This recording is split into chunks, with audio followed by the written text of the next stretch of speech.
What's going on, beer tubers? It's Eric back at you with yet another solo beer review. And today, I had much deliberation over what I wanted to do with reviewing this beer. It's that time of the year again, between February and October, when Surly drops their anniversary ales. And I was at a local bottle shop today looking for a stout because it's kind of getting into that 50-degree weather where I like to have a stout. I stumbled upon none other than Surly Nein. This is probably the coolest label artwork, and I'm sorry for the bedroom beer reviews, but my normal shooting place is taken over by wedding stuff, so I wanted to get this beer kind of out of the way, if you will. I had an early preview of it, and let's just say I was a little inebriated at Toppling Goliath and had no clue what the hell was happening. But I want to try this on a fresh palate. First beer of the day. So it is basically an imperial smoked Hefeweizen that is aged on charred oak. And it says here, it is a huge, complex, dark beer delivering intense flavors of smoked banana, vanilla, and clove.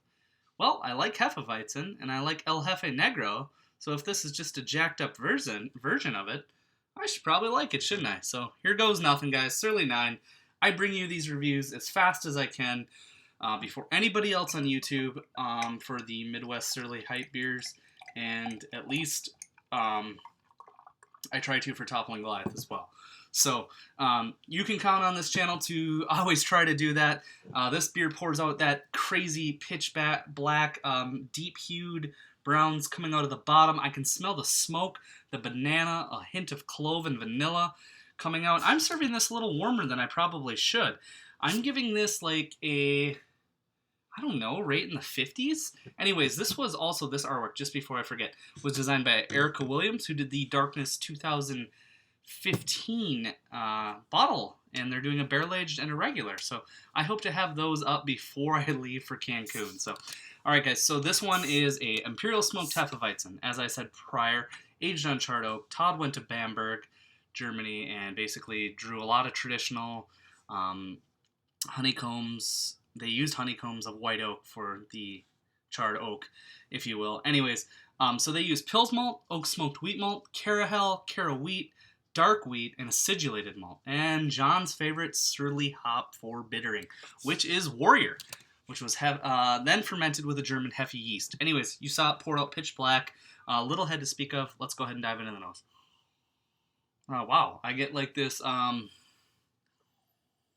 get this Bamberg, like, traditional Rauchbier characteristic.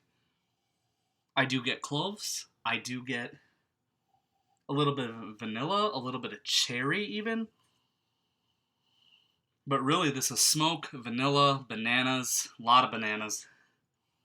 Like, if you took bananas and mashed them into a jar and let them sit for a while and then threw them on the smoker, that's this beer. Interesting stuff. Let's go ahead and take a closer look into Surly Nein Ale. Cheers.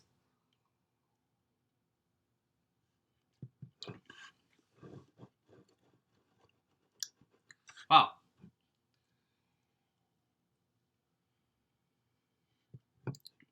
So immediately it's not as offensive as I remember the beer being.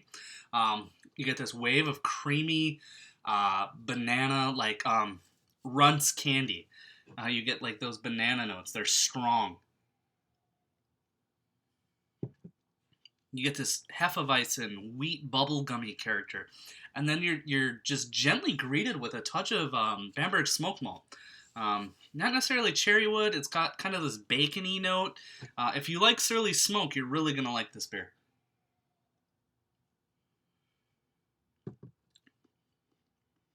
Wow, I don't hate it. I don't hate it at all, and I thought I would. To be entirely honest, I really was going into this beer with a preconceived notion that it would be bad because it's stylistically a fucking Surly mess. But you know what? If anyone can merge styles like this, it's Todd Haug. And there's some super metal notes in here. Like, this is something you want to have a glass of with a nice paired meal or at a rock show.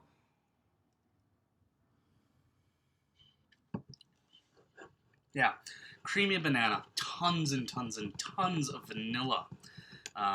like almost like a vanilla latte. It's almost semi-sweet, and then it finishes with this smoky cherry wood, bacony note. Just really nice, actually. By the way, I think the ABV is 9. How fitting, right? Am I regretting opening this and doming it over the course of the evening? Probably. But what better thing to do on Zero Fucks Given Beer Reviews? I mean, that's kind of what we've adopted here. We kind of just go with the flow, and, you know, you hit record, and who knows what happens. See previous reviews for that. Or some of you know who have reviewed beer with me who are drunk, or when I'm really drunk.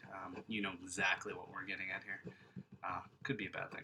Anyways, so this is actually a pleasant surprise, and they actually reduced the price. Beer burp. It's like a DJ thing. Anyways, typically Surly anniversary beers creep up into the $20 to $25 range for a lot of liquor stores. Well, Surly basically went to their distributor and said, hey, if you're going to carry this, you're going to put it at $12.99. And this beer is $12.99. And this is something that I think a lot of breweries should hone in on their distributors and their liquor stores who are price gouging. Because just because it's Surly and it's wax sealed does not mean it commands a $20 price tag. And with that said, I am super happy I only paid $12.99 for this. I did not buy a second bottle. I don't necessarily plan to. I might buy one just to age for fun. Throw it in John's cellar. He likes to age shit. Forget about it. Then it comes out and it's either really good or really horrible. So this beer is explicitly two things. It is El Jefe Negro and Surly Smoke. And they fucked and had a baby. And that's Surly 9. I mean, seriously, though. It's an Imperial Smoked Hefeweizen. Who does that in America and gets away with it? That, you know, everyone's clamoring for the next barrel-aged coffee maple stout. Everyone's clamoring for the next vanilla stout. Everyone's, you know, wanting all these things from all their favorite local breweries. And you know what? Surly's like, fuck them. We're doing what we want to do. And finally, it worked. And this is cool. This is fun. They did kind of a barrel-aged old ale barley wine last year in Surly 8, which I plan to do a cellar update review, assuming I can find one more bottle. It was sitting on shelves up until about a week ago. But yeah, I think stylistically speaking, if I were to rate this as a Rauchbier or a Hefeweizen, I think I would rate them quite high. And then merging it together, I think it hits the mark pretty well. I'm really perplexed.